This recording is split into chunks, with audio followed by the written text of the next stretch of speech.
Today, we're diving into one of the most incredible stories in history, the rise of the Islamic Empire. It's really a story about how, in what feels like the blink of an eye, a new power just exploded onto the scene and completely redrew the map of the known world. And that's the big question we're tackling, right? I mean, think about it. Conquering parts of 3 continents in just a few decades is a staggering achievement. So how on earth did they do it? What was going on that made this kind of rapid, massive expansion even possible? Let's get into it. So it all starts after the death of the Prophet Muhammad. And when he passed, it left this huge void. But into that power vacuum stepped a series of really ambitious and savvy new leaders. They were driven to expand their faith and their territory. And in the process, they built this colossal empire that connected 3 continents and totally upended the old world order.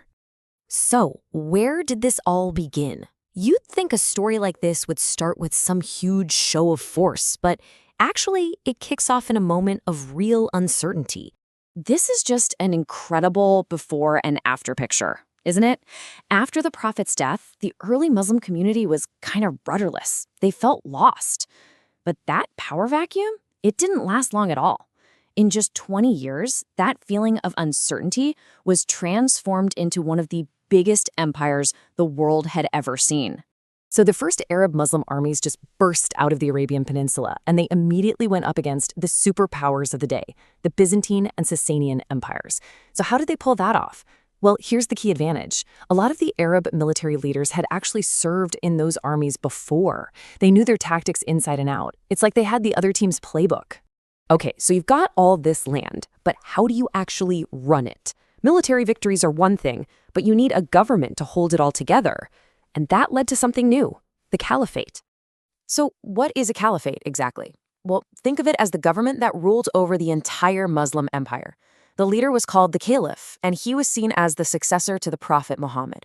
This whole structure, both political and religious, would be the foundation of Islamic rule for centuries to come.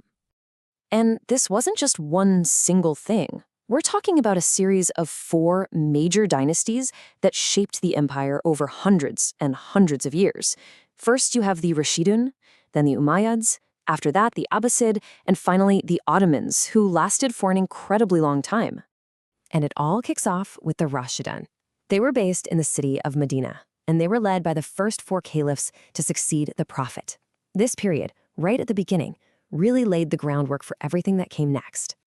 All right, so with that foundation in place, things are about to get a whole lot bigger. The empire is about to explode into a true global power. We're heading into the era of the Umayyads. I mean, seriously, just take a look at this map. This is what massive expansion looks like. The Umayyads took what the Rashidun started and just ran with it, expanding in every direction, all the way to Spain and the West. And notice something else. The center of gravity is shifting. The capital moved from Medina to the more strategic city of Damascus. See, the Umayyads weren't just about taking over territory. They were empire builders. They set up the whole administrative blueprint for this massive multicultural state. They reorganized the finances, and crucially, they made Arabic the official language. They were building an institution designed to last. But conquest and administration, that's only part of the story of an empire, right? What comes next is a totally different chapter. The focus shifts away from pure military conquest and towards something else: culture, science, and a period of unbelievable progress. This chart really lays it all out for us, doesn't it?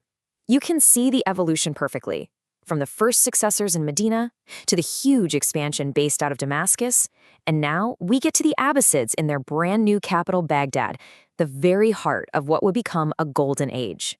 So, there's a huge shift in power, a revolution, actually. The Abbasids overthrow the Umayyads, and they make a move that changes everything. They build a new capital from scratch, Baghdad, and that decision kicks off what we now call the Golden Age of Islam. So what makes it a golden age? It was this incredible explosion of knowledge and art. With all the wealth and stability of the empire centered in Baghdad, you see these huge leaps forward in science, philosophy, medicine, literature, you name it. The city became a magnet for the smartest people from all over the world. But history never stands still, does it? The story doesn't end in Baghdad. A new force was gathering in Anatolia, one that would create the biggest and longest-lasting empire in the history of Islam, the Ottomans. And wow, look at the result. For hundreds and hundreds of years, the Ottoman Empire was an absolute powerhouse. Just look at its strategic position, connecting Europe, Asia, and North Africa. That control gave them incredible economic and political power. Let that number just sink in for a minute. Nearly 700 years. I mean, to put that into perspective, the United States has been around for less than 250. The Ottomans weren't just a dynasty, they were a true historical juggernaut. Ruling from their amazing capital in Istanbul, the Ottomans dominated this huge chunk of the world for centuries. So what was their secret sauce? How did they last so long? Well, one of the key factors was that they were constantly innovating their military technology, which gave them a serious edge over everyone else. So, we've traced this incredible story of rise and dominance. But we all know how these stories go, right? History teaches us that even the most powerful empires, well, they don't last forever. And this gets us to a really interesting pattern that we've seen this whole time. From the Rashidun to the Ottomans, each new power managed to take over the one before it.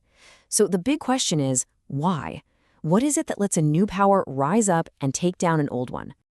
And that's where we'll leave it, with that big, juicy question.